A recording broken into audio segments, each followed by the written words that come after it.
ჩვენი შვილები და მათი მომავალი საფრთხეშია დედები თავისუფლებისთვის.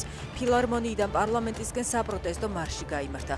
აქციის მონაწილეები ახალი სამართლიანი არჩევნების დანიშვნას და საპროტესტო აქციების ფარგლებში დაკავებულების გათავისუფლებას მოითხოვენ. ქვეყანა ევროპულ გზაზე უნდა დავაბრუნოთ, ამბობენ აქციის მონაწილეები.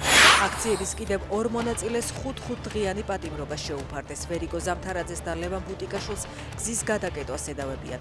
ბუტიკაშვილი რუსთაველზე გუშინ, ზამთარაძე კი დღეს საკუთარ სახლთან დააკავეს.